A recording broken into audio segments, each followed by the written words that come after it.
13개, 12개, 11개, 9개 이렇게 위에서 가장 높은 빈도수를 받았던 평가 기준 5개를 정리하였습니다. 그래서 이렇게 핑크색으로 표시되어 있는 평가 기준을 통해 모둠원들을 평가할 수 있는 표를 만들어 보았습니다. 지금 보시는 평가표는 네이버 카페 교수님이 공지사항에 올려두었습니다. 그래서 여러분이 이 표에 자기 이름이라고 되어 있는 부분에다가 자기 이름 입력하시면 돼요. 그리고 여러분 모둠에 있는 친구들 이름을 여기 이렇게 적는 겁니다.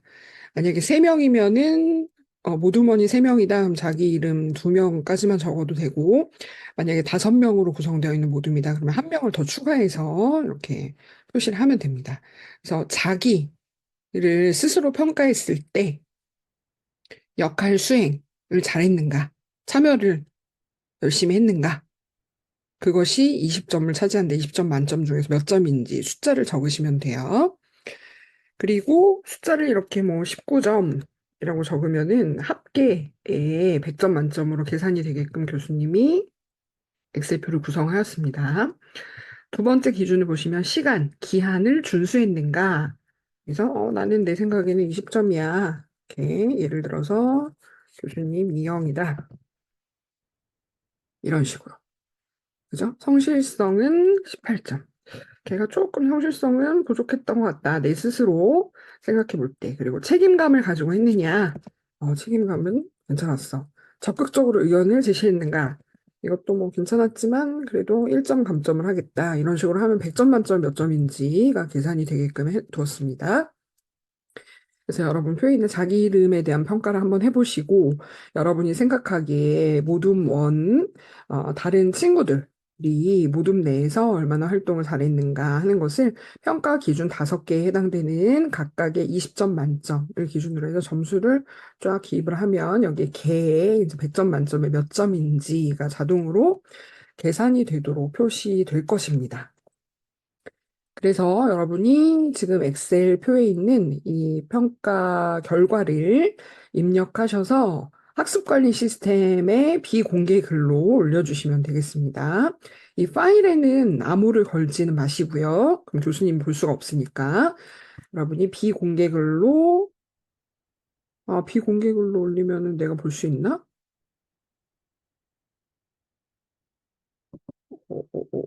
볼 수 있을 거예요. 일단 비공개 글로 올려주시는 것으로 하고요.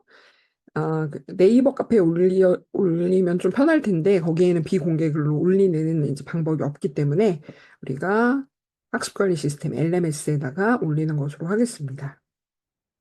교수님이 성적을 입력해야 하는 날짜가 충분하지가 않기 때문에 여러분, 11일 목요일까지 평가표를 작성하셔서 제출하는 것으로 활동을 하도록 하겠습니다.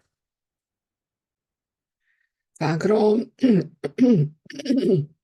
자, 그럼 여러분들께서 협력적 글쓰기 하셨던 그 결과물 중에 우수한 사례를 2개 정도 같이 살펴보도록 하겠습니다. 먼저 이게 뭐죠?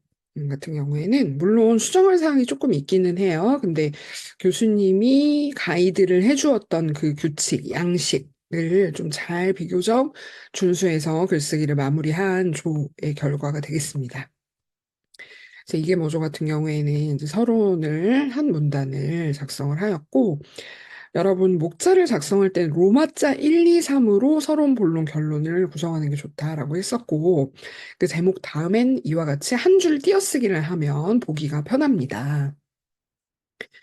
자, 이렇게 해서 서론으로 시작을 했고, 본론은 이제 소제목으로 또 구성을 했죠. 소제목은 1, 2, 3 이런 식으로 구성을 했습니다. 참여형 교육, 필요에 의한 교육.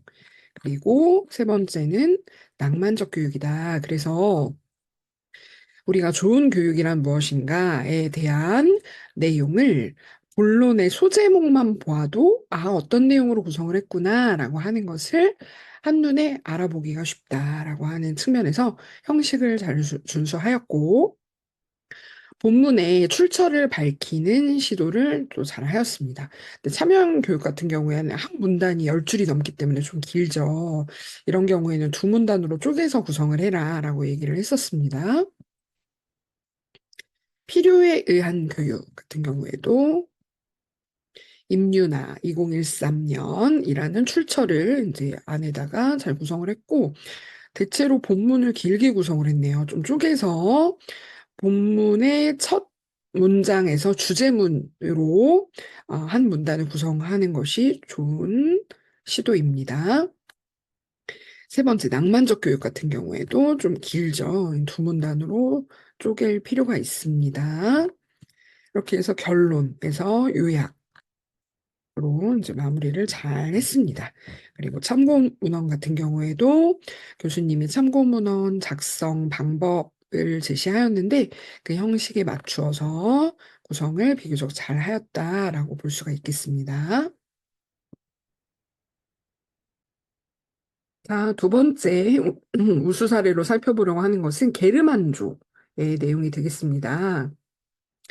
게르만조는 행복한 교육, 배움이 있는 교육, 교육이 나아갈 길이라고 하는 제목을 또 멋지게 잘 구성을 하였고, 목차도 제시를 하였습니다. 서론, 본론, 결론, 로마자로. 그리고 본론의 소제목은 1, 2, 3 이런 식으로 구성을 잘 하였습니다. 자, 내용을 보면 서론을 이제 두 문단으로 구성을 하였고, 때때로 의문문으로 구성을 하였는데 너무 많지 않도록 평서문으로 그냥 작성을 하는 것이 가장 좋은 방법입니다. 특별히 강조할 필요가 있을 때 최소한으로 의문문의 표현을 쓴다라고 기억하시면 좋겠습니다. 자, 본론에 들어가는 이제 소제목으로서 중간에 출처를 괄호 안에 제시를 한 것도 좋은 시도이고요. 누가 썼는지 저자와 연도를 쉼표로 구성하면 되겠습니다. 소제목 1, 2, 3으로. 근데 뜻대로는 이렇게 성태제가 사람 이름이거든요. 성태제 콤마 연도를 써야 되는데 출처의 그 기준 형식을 좀 벗어난 경우도 볼 수 있습니다. 이런 부분을 이제 수정하면 되는 것이죠. 상호작용에 해당되는 내용까지. 그래서 결론을 마지막으로 한 두 문단 정도로 구성을 하였네요. 자, 그리고 마지막에 참고 문헌을 구성하는 형식에 따라서 굉장히 깔끔하게 정리를 했습니다. 그런데 어떤 데는 페이지 수 앞에 P가 없는데 뒷부분에 가서는 뭐 P로 이렇게 표현을 한다거나 일관성이 없기 때문에 동일한 형식으로 맞춰줄 필요가 있습니다. 네, 이렇게 해서 참고한 문헌들을 쭉 제시를 했는데요. 여기 뒤에 나오는 참고 문헌에 나열되어 있는 것과 본문에 표시되어 있는 출처가 모두 일치해야 됩니다. 참고 문헌에는 있는데 본문에 표시가 되어 있지 않다거나 본문에 있는데 참고 문헌에 누락되어 있는 경우가 있으면 안 됩니다.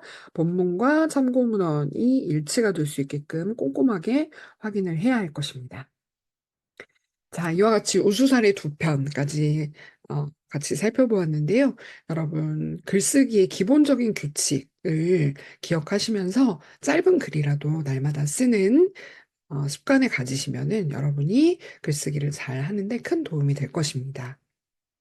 이번 학기에 열심히 따라와 주어서 너무 고마운 마음이고요. 여러분 항상 건강하고 행복했으면 좋겠습니다. 감사합니다.